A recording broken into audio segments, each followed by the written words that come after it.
देना चाह रहे हैं, कुछ कहना चाह रहे हैं आपसे। वो आचार्य प्रमोद कृष्णम आप ही के नेता हैं, वो कुछ कहना चाह रहे हैं आचार्य जी। जी रॉबर्ट जी। नहीं, रॉबर्ट वाड्रा जी को मैं सुन रहा था, उन्होंने बहुत ही अच्छे तरीके से अपनी भावनाओं की अभिव्यक्ति की है और बड़े नपे तुले शब्दों में की है और बिल्कुल उनको लोकसभा आने का अधिकार है, लोकसभा का चुनाव लड़ने का अधिकार है। मैं स्वागत करूंगा अगर रॉबर्ट वाड्रा एक्टिव पॉलिटिक्स में आते हैं तो। बहुत बहुत शुक्रिया रॉबर्ट वाड्रा जी आपका हमारे साथ जुड़ने के लिए और आपका बहुत बहुत। कुछ रॉबर्ट वाड्रा आप कुछ कहना चाह रहे हैं आचार्य जी को?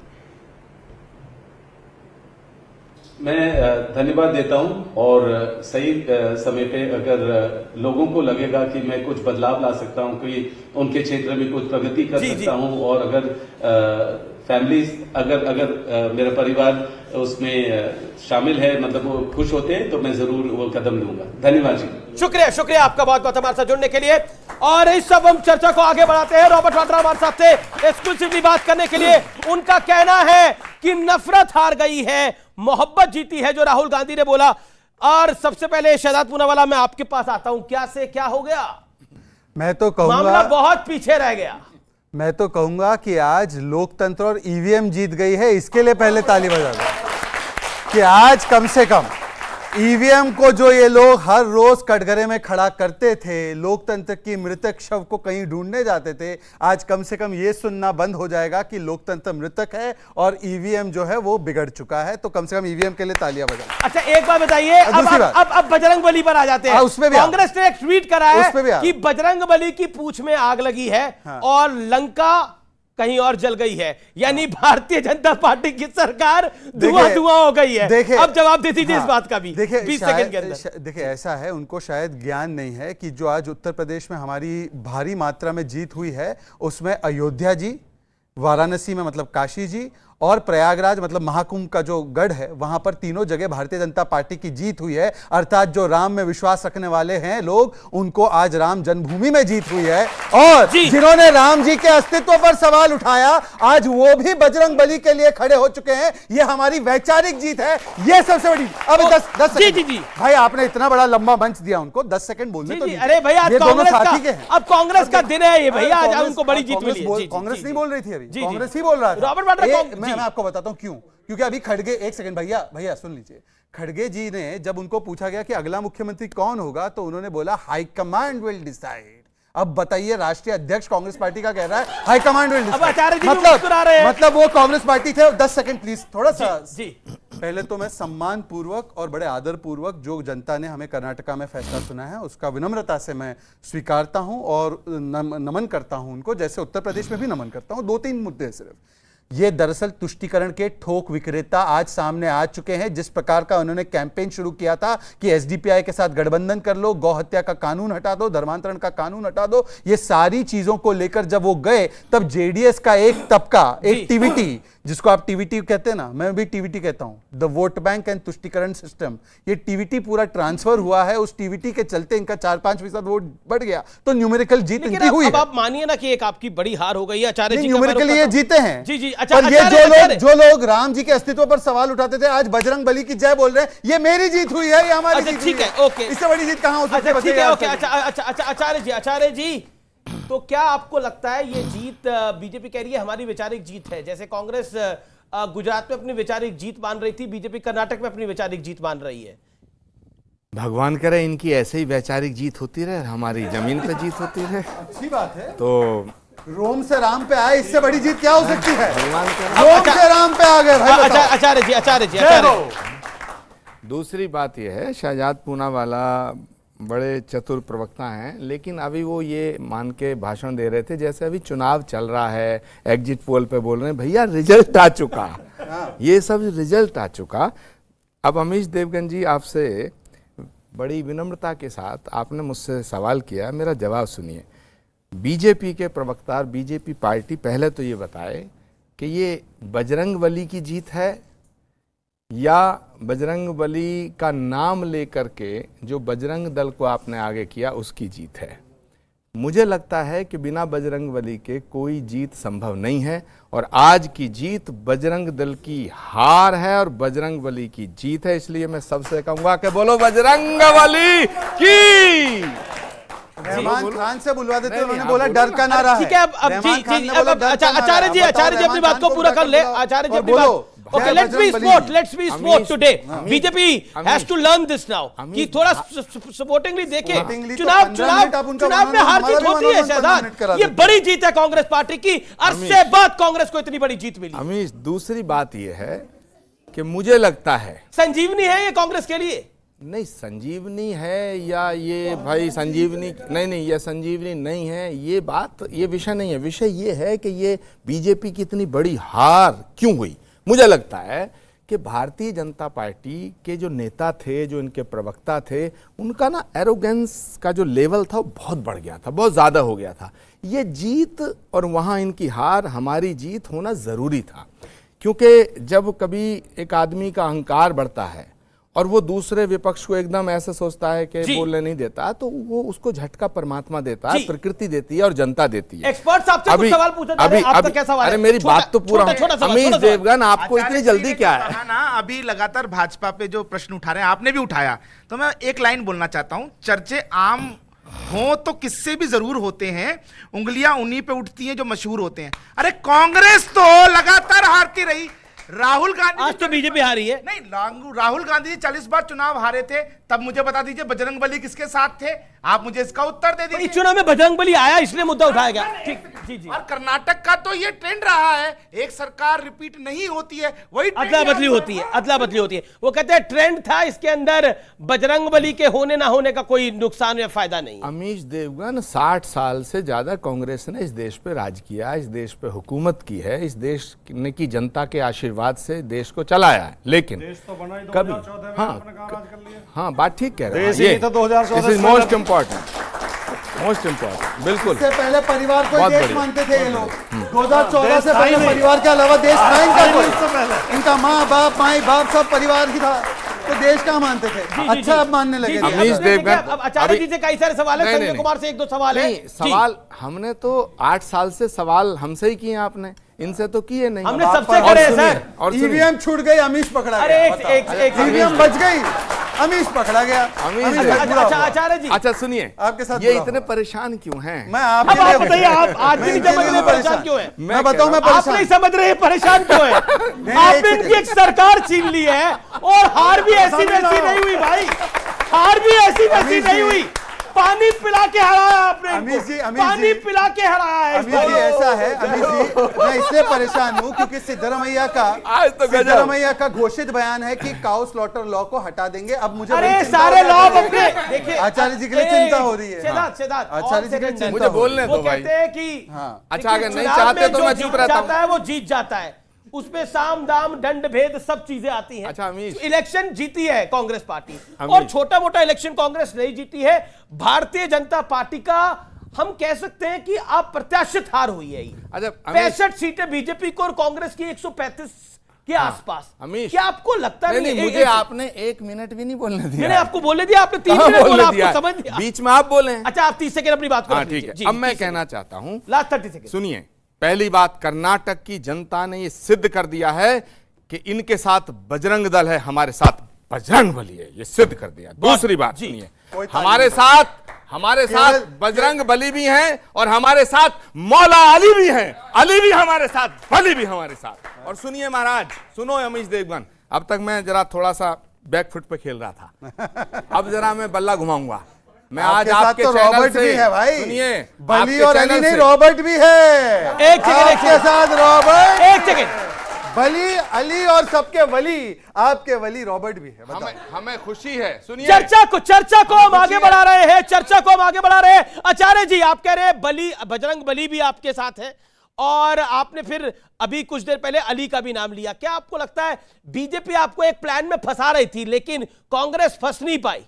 देखिए, एक बात बताऊं आपको, अगर बजरंग दल वाला इशू नहीं होता तो और ज्यादा इनकी बुरी हार होती, और ज्यादा, इससे भी बुरी आप कह रहे हैं? इससे भी बुरी हार होती। अगर वहां नरेंद्र मोदी जी इतना शिद्दत से, इतनी ताकत से अपनी प्रतिष्ठा ये तो अच्छा ही है, मोदी ना लगाते। अगर सुनो, अगर मोदी जी और गृह मंत्री जी गली गली, डगर डगर, नगर नगर, शहर शहर नहीं घूमते तो इनका सुपड़ा बिल्कुल साफ हो गया होता। क्यों? क्योंकि इनके नेताओं में जो अहंकार आ गया था उसका पतन होना सुनिश्चित था। और यूपी में वो अहंकार नहीं था। और सुनिए, हिमाचल यूपी में वो अहंकार नहीं था। अरे बता रहा हूं ना, मैं आऊंगा, I am coming on that point. मैं कह रहा हूं कि हिमाचल में, उत्तर भारत के शीर्ष शिखर पर हमने इनसे सत्ता छीनी हिमाचल में, और दक्षिण में द्वार खुला है सत्ता का। अब देखना ही 2024 तक दिल्ली के दरवाजे पे हम दस्तक देंगे और हम इनका दरवाजा तोड़ करके अंदर घुसेंगे। दरवाजा तोड़ करके अंदर घुसेंगे। मैं संजय कुमार का रुख करता हूं। संजय कुमार, देखिए बड़ा सारा विश्लेषण है और आने वाले कुछ महीनों में, कुछ दिनों में और विश्लेषण होगा, लेकिन अगर आप 4 बड़े पॉइंट उठाते हैं, बीजेपी क्यों हारी और कांग्रेस क्यों जीती, 2 बीजेपी क्यों हारी और 2 कांग्रेस क्यों जीती? देखिए, ये निश्चित है, रिजल्ट हमारे सामने है, हम सबको पता है कांग्रेस जीती है, बीजेपी हार गई है। लेकिन अमूमन ये देखा जाता है जब कोई एक पार्टी हार जाती है, जीत जाती है, तो सारी अच्छी चीजें एक पार्टी में नजर आती हैं, जीती हुई पार्टी में, और ऐसा लगता है कि सारी की सारी कमियां हारी हुई पार्टी में हुई। बीजेपी हारी है चुनाव, लेकिन इस बात का ध्यान रखिए, वोट प्रतिशत गिरा नहीं है। इस बात को ध्यान रखना चाहिए। इसका मतलब यह है, एक संकेत है। और जैसे कि अगर कामकाज की बात करें, जो अमूमन जो रोजमर्रा की कामकाज होता है, बिजली, सड़क, पानी, इन सब चीजों पे सरकार की जो छवि है वो बहुत खराब नहीं थी। लेकिन बड़ा कारण जो है सरकार के हारने का है, वो जो एक परसेप्शन बना, जिसमें काफी कुछ फैक्ट भी है कि भाई इस सरकार में भ्रष्टाचार बहुत है, जिसका बहुत प्रचार किया कांग्रेस ने। 40% की सरकार, भ्रष्टाचार, उससे ये सीएम। हाँ, तो इससे ये हुआ कि जो कुछ सरकार ने अच्छे काम भी किए थे, जिस पर लोगों को बहुत एतराज नहीं था, जिन बातों का मैंने जिक्र किया, स्कूल, बिजली, सड़क, पानी, वो सब धुल गए, क्योंकि एक परसेप्शन बन गया भाई ये सरकार में काम हुए होंगे लेकिन सरकार बहुत भ्रष्ट है। वीक सीएम, तो 2 चीजें ये जो है बीजेपी के बहुत खिलाफ गई। वीक सीएम, ऐसा कहते हैं कि इतना कमजोर मुख्यमंत्री तो कभी कर्नाटक में हुआ नहीं, और ये जो परसेप्शन बना कि भाई सरकार बहुत भ्रष्ट है, ये 2 चीजें मुझे लगता है बीजेपी को बहुत नुकसान की। बीजेपी कांग्रेस के जीत का कारण, एक तो उन्होंने कैंपेन को बिल्कुल लोकल इश्यूज पे बरकरार रखा और लोकल लीडरशिप ने कमान संभाली। मैं नहीं मानता कि कांग्रेस का जो सेंट्रल लीडरशिप है, चाहे उसमें राहुल गांधी और जो तमाम लीडर हैं, वो शायद कांग्रेस के जो वोट, अपना वोट है किसी भी स्टेट में, 1% का भी इजाफा नहीं करते हैं। स्टेट लीडरशिप और स्टेट इश्यूज, ये 2 कारण हैं जिसके कारण कांग्रेस और बजरंग बली का विषय पर आपकी राय? नॉन इशू, न तो उससे कोई, न तो बीजेपी ने उसको जो लैच और कैच करने की कोशिश की, वो काउंटर इफेक्टिव हुआ? काउंटर इफेक्टिव नहीं, हमारे हिसाब से वो नॉन इशू था। इशू आया, चला गया, ना तो ये तो नहीं हुआ कि उससे दूसरी तरफ पोलराइजेशन हो गई, जैसा बीजेपी बोल रही है अभी। पोलराइजेशन किसको कहते हैं? दूसरी तरफ। हाँ, अब अगर आंकड़ों के नजरिए से देखें तो मुस्लिम मतदाताओं का तकरीबन 67-68% वोट कांग्रेस को गया, जो तकरीबन पहले भी ऐसे ही मिलता रहा, 2-4% का फर्क है। तो मुझे ये 4% का वो बड़ा फर्क हो जाएगा फिर? 4% का फर्क कोई बड़ा फर्क नहीं है। अगर पिछले चुनाव में भी 62% उनको मिला, इस बार 68% मिल रहा है, तो इससे हम, ये कोई प्रमाण नहीं है कि काउंटर पोलराइजेशन हो रहा है। 6-7% का राइज अगर उस वोट शेयर में हो रहा है तो कई सीट्स आपको मिल जाती हैं। लेकिन ये भी तो देखिए उनका प्रतिशत कितना है राज्य के पॉपुलेशन में, मात्र 13% पॉपुलेशन। जी, ये इंपॉर्टेंट पॉइंट है आपका। राजकुमार भाटी, चलिए कांग्रेस के पास कुछ मुस्कुराने को है, बीजेपी के पास भी मुस्कुराने को है, लेकिन आप किस बात पे मुस्कुराइएगा आज?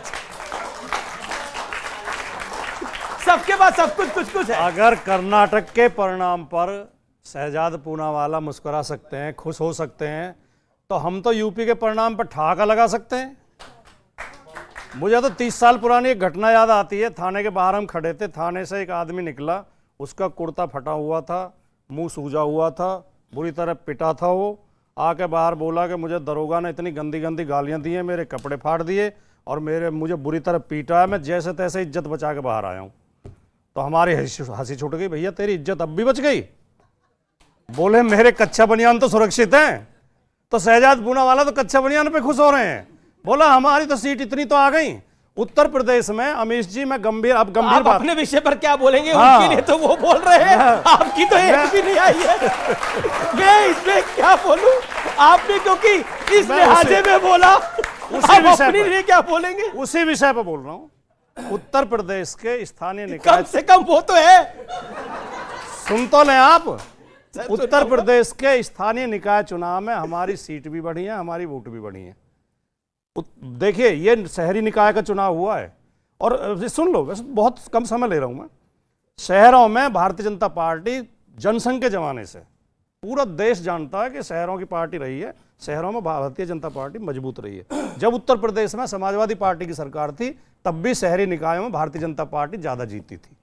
लेकिन हम पिछले चुनाव के मुकाबले, जो 17 में चुनाव हुए थे, उसके मुकाबले हमारी सीट भी बढ़ी है। एक सवाल, और पूरा उत्तर प्रदेश में, बस आखिरी वाक्य, पूरा उत्तर प्रदेश में समाजवादी पार्टी ही भारतीय जनता पार्टी से लड़ी है जी, कांग्रेस नहीं लड़ी है।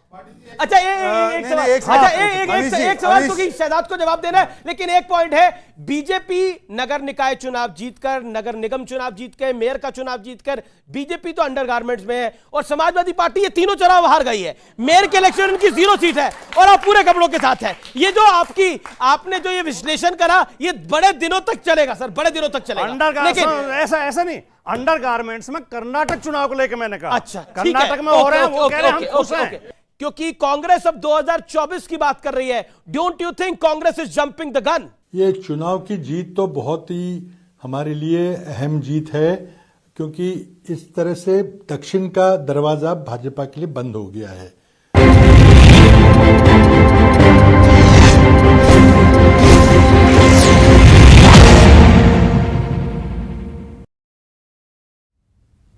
नेशनल टेक्नोलॉजी डे के मौके पर पीएम मोदी ने रखी एक नई परियोजना की आधारशिला। LIGO इंडिया प्रोजेक्ट का किया उद्घाटन, जारी किया डाक टिकट सिक्का। समलैंगिक विवाह मामले पर सुप्रीम कोर्ट में सुनवाई, 5 जजों की संविधान पीठ ने फैसला रखा सुरक्षित। संविधान पीठ करेगी समलैंगिक जोड़ों की कानूनी मान्यता पर फैसला। महाराष्ट्र की शिंदे सरकार को सुप्रीम कोर्ट ने दी बड़ी राहत, बरकरार रहेगी शिंदे सरकार, कहा उद्धव पद नहीं छोड़ते तो राहत देती। दिल्ली के प्रशासनिक मामलों में सुप्रीम कोर्ट का बड़ा फैसला, दिल्ली सरकार को दिया ट्रांसफर पोस्टिंग का अधिकार, 5 जजों की बेंच ने एकमत से सुनाया फैसला। पंजाब के नंगल में गैस रिसाव से मचा हड़कंप, स्कूल के 10 बच्चे बेहोश, स्टूडेंट टीचर्स की तबीयत बिगड़ी। जम्मू कश्मीर के पुंछ में सेना पुलिस का जॉइंट ऑपरेशन जारी, निशाने पर कुछ आतंकवादी, आसपास के स्कूलों में छुट्टी घोषित। बंगाल की खाड़ी में उठा तूफान मोर्चा, तटीय इलाकों के लिए अलर्ट जारी, भारी बारिश और तेज हवाएं चलने का अनुमान। दिग्विजय सिंह के बयान पर बीजेपी प्रवक्ता अर्चना चिटनीस का तंज, दिग्विजय सिंह बड़े नेता, उन्होंने सच कहा, कांग्रेस को हराती। कांग्रेस की हनुमान भक्ति पर पूर्व मंत्री इमरती देवी का तंज, कहा हनुमान जी की मैं भी करती हूं पूजा, हनुमान जी राजनीति में कहां से आ गए। जबलपुर में सांसद सुमित्रा वाल्मीकि का बड़ा बयान, हिंदू विरोधी है मुख्यमंत्री ममता बनर्जी, बंगाल में द केरला स्टोरी बैन करने को बताया तुष्टिकरण। भोपाल में पूर्व मंत्री पीसी शर्मा ने करवाया रामकथा महोत्सव का आयोजन, कहा कांग्रेस को बीजेपी नेताओं से नहीं चाहिए हिंदू होने का प्रमाण। आज सतना के दौरे पर सीएम शिवराज आजाद मैदान में लाडली बहनों से करेंगे संवाद, भू अधिकार योजना के तहत पट्टा देने का भी कार्यक्रम।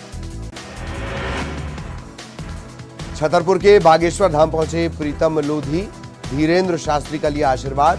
बागेश्वर धाम अचानक पहुंचे प्रीतम लोधी ने धीरेन्द्र शास्त्री को लेकर दिए थे विवादित बयान। दिग्विजय सिंह के बयान पर बीजेपी प्रवक्ता अर्चना चिटनीस का तंज, दिग्विजय सिंह बड़े नेता, उन्होंने सच कहा, कांग्रेस ही कांग्रेस को हराती है। कांग्रेस की हनुमान भक्ति पर पूर्व मंत्री इमरती देवी का तंज, कहा हनुमान जी की मैं भी करती हूं पूजा, हनुमान जी राजनीति में कहां से आ गए।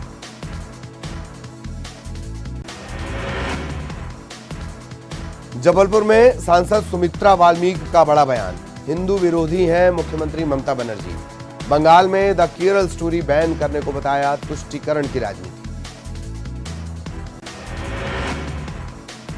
भोपाल में पूर्व मंत्री पीसी शर्मा ने करवाया राम कथा महोत्सव का आयोजन, कहा कांग्रेस को बीजेपी नेताओं से नहीं चाहिए हिंदू होने का प्रमाण पत्र। मध्य प्रदेश सरकार ने सुप्रीम कोर्ट में पैरवी के लिए दिल्ली में तैनात किया वकीलों का पैनल, 5 अतिरिक्त महाधिवक्ता और 4 उप महाधिवक्ताओं की नियुक्ति।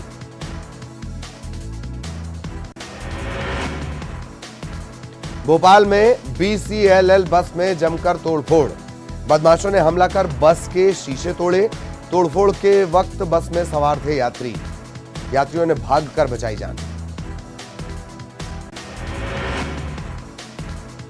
भोपाल के राजीव गांधी विश्वविद्यालय में एनएसयूआई का हंगामा, रजिस्ट्रार की नेम प्लेट पर कार्यकर्ताओं ने पोती कालिख, यूनिवर्सिटी में भ्रष्टाचार के लगाए आरोप। ग्वालियर में पिता और बेटे ने किया हर्ष फायर, शादी समारोह में दोनों ने की हर्ष फायरिंग, वीडियो सोशल मीडिया पर जमकर वायरल।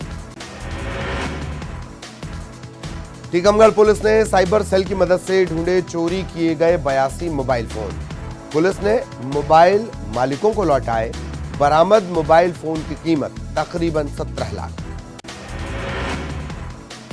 साल 2022 के मध्य प्रदेश गौरव सम्मान की सरकार ने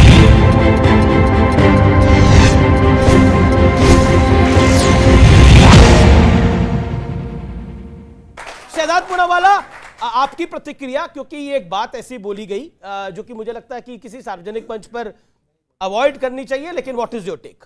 देखिए, ऐसा है कि ये बात सही है कि ये शहरी पार्टी नहीं है, समाजवादी पार्टी तो अंतर्राष्ट्रीय पार्टी है, अंतर्राष्ट्रीय पार्टी है, इसीलिए आज उनका ये जो देखिए, अब अमीश जी क्या मैंने अपनी बात राष्ट्र और शहर का अंतर मैंने किसी को नहीं किया। अगर ऐसे ही फॉर्मेट से चलना है तो रॉबर्ट वाड्रा के साथ इनको भी एक मंच दे दो। देखिए, दो बातें हैं। अखिलेश जी ने आज 2 ट्वीट डाले हैं। एक ट्वीट पे तो कर्नाटका में उन्होंने बड़ी हौसला अफजाई की है, इसकी हार हो गई, सांप्रदायिकता की हार हो गई, व्यक्तिवाद की हार हो गई। तो फिर उत्तर प्रदेश के लिहाज से आज उधर भी सांप्रदायिकता और व्यक्तिवाद की हार हुई है, क्यों नहीं हुई है?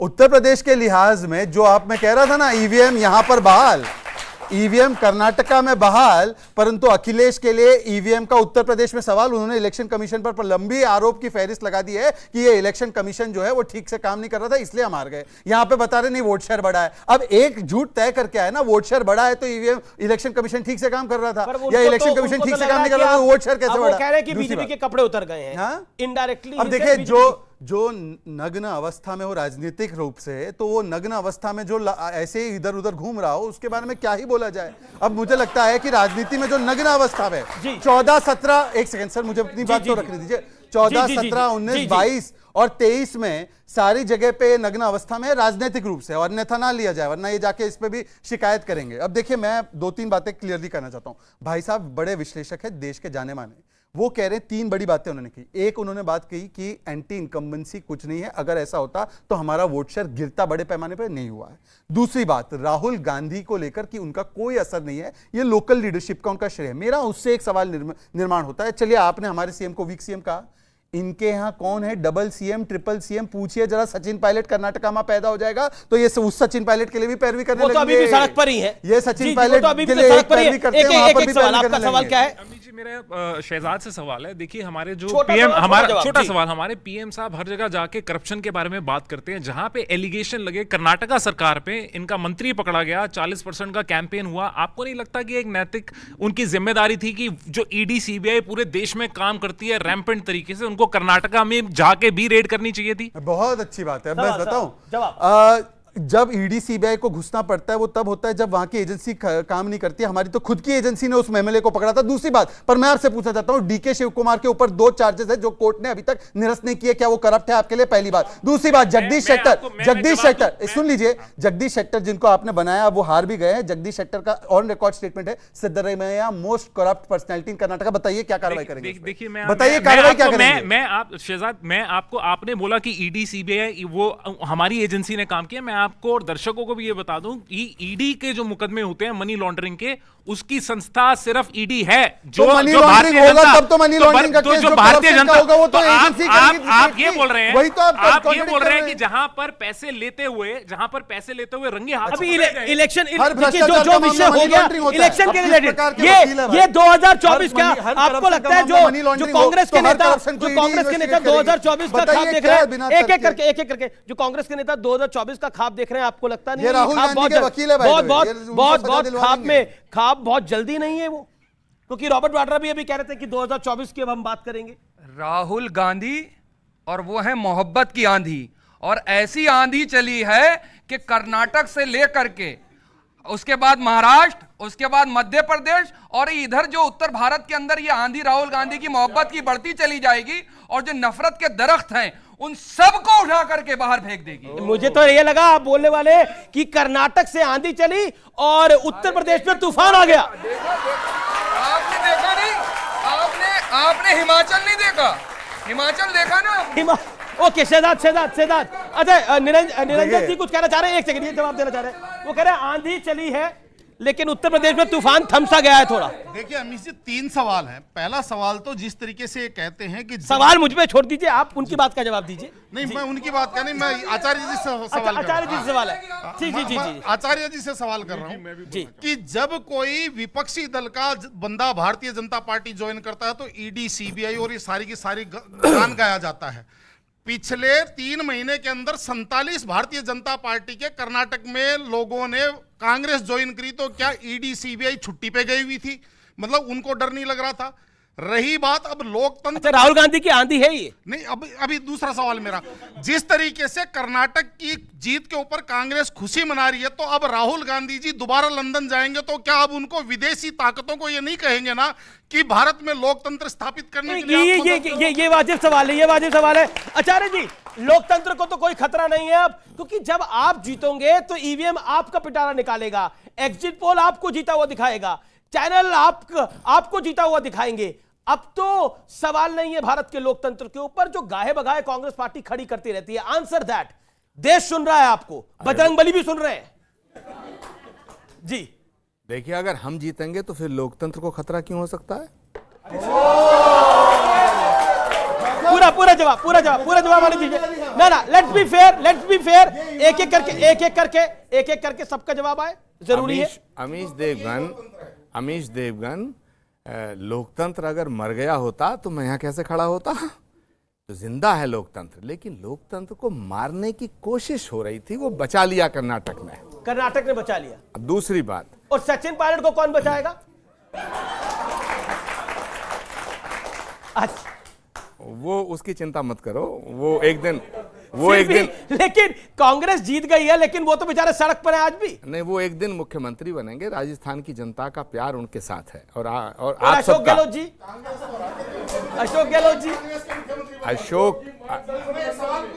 एक सेकंड, आप लोग डिसिप्लिन फॉलो करिए, मेरा निवेदन है। आचार्य जी, अशोक जी बहुत वरिष्ठ नेता हैं और ये प्रकृति का नियम है कि हर बाप अपने पुत्र को सिंहासन देता है, राज देता है, और बड़े जो लोग होते हैं वो युवाओं के लिए रास्ता खाली करते हैं। उनके आशीर्वाद की जरूरत है सचिन पायलट जी को। अशोक गहलोत जी के आशीर्वाद से ही सचिन पायलट मुख्यमंत्री बनेंगे। अपने वो मतलब वैभव गहलोत के लिए सिंहासन खाली करते हैं या सचिन जी के लिए खाली करते हैं, समझा नहीं है।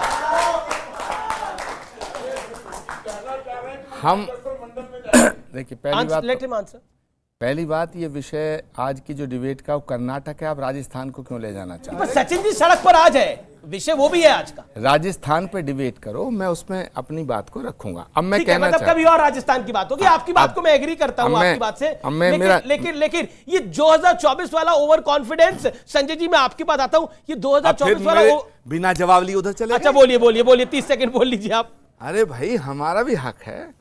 मैं कहना चाहता हूं जिम्मेदारी से, कर्नाटक की जीत जो है ये प्रियंका गांधी के संकल्प की जीत है, ये राहुल गांधी के त्याग और तपस्या की जीत है, ये खड़गे साहब के अनुभव की जीत है, ये DK शिव कुमार और सिद्धरमैया की मेहनत की जीत है, ये सोनिया गांधी जी के आशीर्वाद की जीत है, और इस देश के लिए एक संदेश है कि जब जब लोकतंत्र का गला घोंटा जाएगा, जब तक सत्ता के सिंहासन पर बैठे लोग अहंकार में चूर होंगे, तो जनता अपना फैसला नारा दिया था हमारे कार्यक्रम में आज से 15 दिन पहले। इन्होंने नारा दिया था कि सिंहासन खाली करो कि जनता आती है। एक सवाल पर, जी ये इतने लोगों की जीत के तो कई सारे पिता होते हैं। प्रियंका वाड्रा आज भी उत्तर प्रदेश की इंचार्ज है, तो उत्तर प्रदेश में हार किसकी है बताइए आचार्य जी। जवाब सुनेंगे। उत्तर प्रदेश में जीत है योगी जी की, हार है मोदी जी की। अगर मोदी जी गजब का दल है, यही गजबा है इनका। बताइए क्योंकि उत्तर प्रदेश और कर्नाटक जहां अमित शाह जी गए, जहां मोदी जी गए, वहां हारे। जहां ये लोग नहीं गए वहां जीते, तो मैं इसे योगी जी की जीत कहता हूं। और हाँ, कांग्रेस पार्टी हारी है, एक दो समाज पार्टी हारी है, समाजवादी पार्टी। और सुनिए, अब समाजवादी पार्टी को भी, बहुजन समाज पार्टी को भी, नीतीश कुमार जी की पार्टी को भी, ममता जी की पार्टी को भी, तमाम क्षेत्रीय दलों के नेताओं को हाथ जोड़ के मैं निवेदन करता हूं कि अगर 2024 में भारत की राजनीति के सिंहासन से बीजेपी को हटाना चाहते हो तो कांग्रेस का समर्थन करो। दक्षिण से उत्तर, उत्तर से दक्षिण, अटक से कटक तक अगर भारतीय जनता पार्टी का कोई मुकाबला कर सकता हो, सिर्फ कांग्रेस पार्टी। बड़ा इंपॉर्टेंट है, वरना कॉन्टेक्स्ट। ये कटक वाले ने तो मना कर दिया है, ओडिशा के जो कटक वाले हैं उन्होंने तो मना कर दिया है। अब देखिए, उन्होंने कहा प्रधानमंत्री के विषय पर अभी हमारे साथ विश्लेषक बैठे हैं, जहां पर ग्रेटर बेंगलुरु में प्रधानमंत्री जी ने स्वयं जाकर कैंपेन किया। वहां पर भाजपा की पहले 12 सीटें थी, 12 आउट ऑफ 32 थी, वहां पर भाजपा बड़ी है, 16 आउट ऑफ 32 हुआ है। मतलब कि जहां पर कांग्रेस का गढ़ माना जाता था, तो ये प्रधानमंत्री का प्रभाव है। मैं केवल इतना कहूंगा, 2024 को लेकर इतना कॉन्फिडेंट क्यों है? उसमें दो पॉइंट है इसमें। देखिए, एक तो अगर इनसे पूछा जा रहा था अब तक के चुनाव तक, तो ये कह रहे थे हम लोकल पे लड़ रहे, लोकल पे लड़ रहे, लोकल पे लड़ रहे हैं। अब जैसे लोकल चुनाव का नतीजा आ गया तो बोले नेशनल का पिक्चर है, नेशनल का पिक्चर है, नेशनल का पिक्चर है, बताओ। और दूसरी बात, 2018 में जब इन्होंने हमारी सरकार चोरी की कर्नाटका में, 2019 में ये हारे कर्नाटका में, राजस्थान में इनकी सरकार बनी, 2019 में हारे राजस्थान में, छत्तीसगढ़ में इनकी सरकार बनी, 2019 में छत्तीसगढ़ में हारे। तो मुझे सिर्फ इतना कहना है कि चलिए, अच्छी बात है, आपको दस्तक दिखाई, दस्तक आ रही है, दस्तक सुनाई दे रही है, पर कोई आचार्य के ख्वाब महल को हकीकत से ना जोड़े और इसको भारत जोड़ो से ना जोड़े। मुझे लगता है कि इससे इनको 2024 के ऊपर संजय कुमार, मैं आपकी सिर्फ 9 स्ट्रेट सवाल है कि कांग्रेस ओवर कॉन्फिडेंट हो रही है 2024 को लेकर, क्या आपको लगता है वो जल्दबाजी है या आपको लगता है they are right? Sanjay ji तो विश्लेषण करेंगे, आ रहा हूं आपके पास। देखिए, कांग्रेस के लिए ये बहुत जरूरी जीत थी। इससे क्या फर्क पड़ेगा कांग्रेस के लिए? पार्टी के कार्यकर्ताओं का मनोबल बढ़ेगा, पार्टी के जो लीडर से जो भगदड़ मची हुई थी कांग्रेस में पिछले 1-2 साल में देखने को मिल रहा था, जिससे पार्टी को नुकसान हो रहा था, उसमें भी कमी आएगी। तो एक तरह से पार्टी के लिए बहुत इंपॉर्टेंट है। पार्टी बिल्कुल एक तरह से मतलब रिजुविनेट होगी, तो आने वाले चुनाव में मनोबल बढ़ा रहेगा। लेकिन क्या इस मनोबल के सहारे कांग्रेस आने वाले विधानसभा चुनाव या 2024 का चुनाव जीत सकेगी? ऐसे कई उदाहरण हैं और मुझे लगता है कि इसका जिक्र बार बार नहीं करना चाहिए। आप 2018 का चुनाव देखिए, मध्य प्रदेश, राजस्थान, छत्तीसगढ़, दिल्ली का चुनाव, और कर्नाटक को ही ले लीजिए। कर्नाटक में पिछले 4 असेंबली इलेक्शन और लोकसभा के इलेक्शन, बिल्कुल अलग वर्डिक्ट होता है। और यूपी में जो आज हुआ है निकाय इलेक्शन के अंदर, जो निकाय इलेक्शन के रिजल्ट आए हैं सैटरडे को, उस पर आपका व्यू? देखिए, जब मैं असेंबली इलेक्शन से एक्स्ट्रापोलेट लोकसभा नहीं कर रहा हूं, तो निकाय के चुनाव से तो मैं बिल्कुल ही लोकसभा चुनाव को उससे नहीं, मैं लोकसभा चुनाव की नहीं, लेकिन यूपी के मैंडेट क्या कह रहा है जो आया है? मैंडेट तो बड़ा साफ है। अगर कर्नाटक का मैंडेट ये कह रहा है कि लोग कि बीजेपी के, कर्नाटक का मैंडेट ये कह रहा है कि लोग कांग्रेस का समर्थन कर रहे हैं, कांग्रेस को वोट कर रहे हैं। यूपी का मैंडेट कह रहा है कि वो बीजेपी के साथ खड़े। That's the point। मेरे साथ इस समय फॉर्मर सीएम महाराष्ट्र जुड़ रहे हैं पृथ्वीराज चौहान। सीधा मैं उनका रुख कर सकता हूं। पृथ्वीराज चौहान जी, आपका अभिनंदन है। न्यूज 18 पर एक अच्छी जीत मिल रही है कांग्रेस पार्टी को, मिल चुकी है एक अच्छी जीत कर्नाटक के अंदर। इसके इंप्लीकेशंस क्या होंगे? क्योंकि कांग्रेस अब 2024 की बात कर रही है। Don't you think Congress is jumping the gun? अभी जल्दबाजी है? नहीं, देखिए, ये चुनाव की जीत तो बहुत ही हमारे लिए अहम जीत है, क्योंकि इस तरह से दक्षिण का दरवाजा भाजपा के लिए बंद हो गया है। अब उसके बाद लोकसभा तक तो मैं भी जाऊंगा नहीं, क्योंकि उसके पहले 3 राज्यों के चुनाव है जो हम 2000 मध्य प्रदेश, छत्तीसगढ़ और राजस्थान। हमें पहले वो एक बैरियर क्रॉस करना पड़ेगा। उसके बाद लोकसभा की लड़ाई तो होगी। लोकसभा के लिए ये चुनाव एक बहुत ही सिग्नल करता है कि अगर हम फोकस तरीके से प्रचार करें, स्थानिक मुद्दों को हाथ में लें और लोगों से सीधी अपील करें, भ्रष्टाचार की बात करें, भ्रष्टाचार लोगों को नहीं पसंद है, तो ये जीत हो सकती है। मोदी जी का प्रभाव शायद इतना नहीं है जो मीडिया के द्वारा दिखाया जा रहा है। मोदी जी को हराया जा सकता है, ये इसका एक बहुत बड़ा मैसेज है। और जिसका देखिए, लेकिन ये इलेक्शन तो कांग्रेस जब लड़ रही थी तो लोकल मुद्दों पे लड़ रही थी, हिमाचल में भी लड़ रही थी तो लोकल मुद्दों पे लड़ रही थी, लेकिन जीतने के बाद इसको नेशनल इंप्लीकेशन बनाया जा रहा है। क्या आपको what is your view on that? ये देखिए, नेशनल इम्प्लीकेशन बनाने की जरूरत है, लेकिन हर एक पहले भी मैंने कार्यक्रम में बोला मोदी जी लोकल विषयों पर इलेक्शन है, आपने खुद मेरे कार्यक्रम में बोला। लेकिन देखिए, भाजपा जब भी कोई चुनाव लड़ती है वो मोदी जी का चेहरा लेकर लड़ती है, चाहे वो स्थानीय इकाइयों का चुनाव हो, चाहे असेंबली का हो, चाहे कोई और हो। अब देखिए, ये चुनाव मोदी जी ने काफी मेहनत की थी, रोड शोज किए थे। हाँ, एक बात जरूर, मेहनत करना तो बुरी बात नहीं है, जनता झुलस रही थी। नहीं, बिल्कुल अच्छी बात है, लेकिन हम इसीलिए हम कह रहे हैं कि मोदी जी को हराया जा सकता है। ये एक बड़ा संदेशा इस चुनाव से है। पृथ्वीराज जी, जीत का क्रेडिट किसको? क्योंकि कांग्रेस पार्टी के कई नेता प्रियंका गांधी और राहुल गांधी को इसका क्रेडिट दे रहे हैं। ट्वीट भी मल्लिकार्जुन खड़गे तो आपके राष्ट्रीय अध्यक्ष हैं। देखिए, ये जीत है कर्नाटक के लोगों की। आखिरकार वोट करते हैं कर्नाटक के लोग करते हैं। इस चुनाव का प्रचार का नेतृत्व हमारे स्थानिक लोगों ने किया था और दिल्ली के लोगों ने बहुत ताकत से चुनाव लड़ा था। प्रियंका जी हो या राहुल जी हो या खड़गे जी हो या सोनिया जी भी आई थी, लेकिन जो नेतृत्व तो पूरे साल भर से कर रहे थे। तो आप देख रहे हैं बड़ी चर्चा, ये थे पृथ्वीराज चौहान। मैं सीधा रुख करता हूं राजकुमार भाटिया आपका। ये जो आचार्य प्रमोद कृष्णम ने बोला है कि सब हाथ जोड़कर आ जाए कांग्रेस की शरण में, अब जी मतलब कांग्रेस के साथ आ जाए, शरण मतलब साथ आ जाए। राजकुमार भाटिया किसी के करा रहे थे तब तो ठीक थे, अब आपने शरण साथ बोल दिया तो अरे मतलब आप इनका साथ आने को तैयार हैं? नहीं, आप कुछ भी व्यंग कर लें या किस तरह उकसा लें, ये सब तो साथ आएंगे निश्चित है। आप देखिए मोदी को हराने के लिए सब साथ आएंगे। कर्नाटक में मैं एक बात कहना चाहता हूँ, एक बहुत यूपी में भी बोल लीजिए, विशेष अंतर कर्नाटक में कांग्रेस विजेता की तरह लड़ी और भारतीय जनता पार्टी गफलत में रही। कांग्रेस एक टीम की तरह लड़ी, भारतीय जनता पार्टी केवल नरेंद्र मोदी अकेले लड़ते रहे, एक अकेला सब पर भारी। कांग्रेस मुद्दों पर लड़ी, स्थानीय मुद्दों पर लड़ी, गफलत में रही, और स्थानीय लीडरशिप के नेतृत्व में लड़ी, और भारतीय जनता पार्टी मोदी जी के भरोसे बैठी रही। गफलत में रही बीजेपी, आपको लगता है? नहीं, ऐसा कुछ भी नहीं है। और जो 2024 की बात कर रहे हैं ना, 4 लाइनें हैं। हमको मालूम है जन्नत की हकीकत, दिल को खुश रखने के लिए गालिब ये ख्वाब अच्छा है, आप करते रहिए।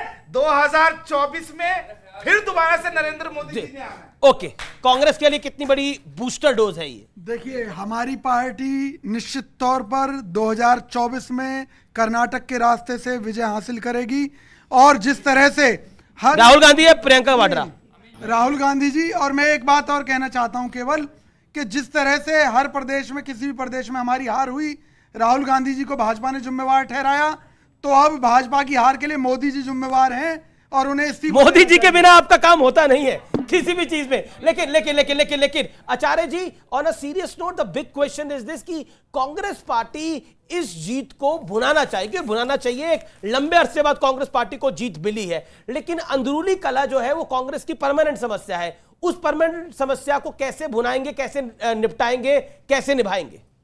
और देखिए, पहली बात तो ये, मैं इनके विजय जी की बात का एक तरह से समर्थन करते हुए एक सवाल बीजेपी के आदरणीय प्रवक्ता महोदय से पूछना चाहता हूं कि अगर कर्नाटक में भाजपा जीत जाती तो श्रेय मोदी जी को दिया जाता, पक्का दिया जाता।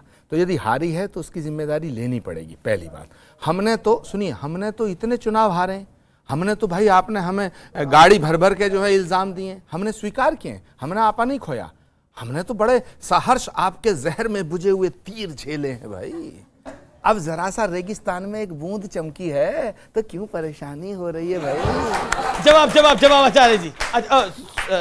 रेगिस्तान की बूंद से हमें परेशानी नहीं है। राजस्थान के लिए जो बूंद के लिए तरस रहा है सड़कों पर, उसके लिए ज्यादा परेशानी राजस्थान के लोगों को है। तो राजस्थान के लिए जो बूंद के लिए तरस है उसको आप संभालो। लेकिन शहजाद, ये क्या सेटबैक है बीजेपी के लिए? जिस तरह की कांग्रेस की जीत हुई है, एक बड़ी जीत हुई है, 136+ वाली जीत हुई है, क्या ये सेटबैक है भारतीय जनता पार्टी के लिए? देखिए, निश्चित रूप से हम कोई भी चुनाव नगर निगम से लेकर लोकसभा तक हम जीतने के लिए लड़ते हैं और कोई इसमें डाउट की बात नहीं है। हम चुनाव हारते तो उस पर विश्लेषण भी करेंगे कि क्यों चुनाव हारे, परंतु मैं इनसे केवल एक ही चीज कहूंगा कि जो चुनाव हम हारते हैं उसमें हम सुधार करते हैं, ये अपने चुनाव जीतने पर गुमान करते हैं। ये एक बड़ा गैप है, एक बड़ी हार है भारतीय जनता पार्टी की कर्नाटक के अंदर खास तौर पर। देखिए, ये हमारी हार हुई है, परंतु वोट बैंक हमारा अभी भी सलामत है और इसका मतलब यह है कि जनता हमारे से खफा नहीं है, न्यूमेरिकल इनकी विक्ट्री हुई है। और देखिए इन्होंने कहा कि नगर नालियां आपको मुबारक है भाई, आपको अगर नाली संभालने लायक नहीं समझते तो सत्ता का गलियारा तो छोड़ दीजिए। ओके ओके 5 सेकंड 5 सेकंड इफ्तिदाई इश्क है, रोता है क्या? आगे आगे देखिए। संजय कुमार इतने शोर में फाइनल वर्ड आपका क्या है? फाइनल वर्ड है, मुझे लगता है देखिए बार बार इस बात का जिक्र हो रहा है, कांग्रेस की जीत हुई है, कांग्रेस के लिए संजीवनी है, लेकिन आगे बहुत बड़ी लड़ाई है और उनको बहुत संभल के चलना चाहिए। बहुत बहुत शुक्रिया आपका आज के दिन जुड़ने के लिए, अपनी बात रखने के लिए। लेकिन बजरंग बली ने बाजी बना दी इस बार। बोलो बजरंग बली की। बहुत बहुत शुक्रिया। फिलहाल इतना ही, नमस्कार।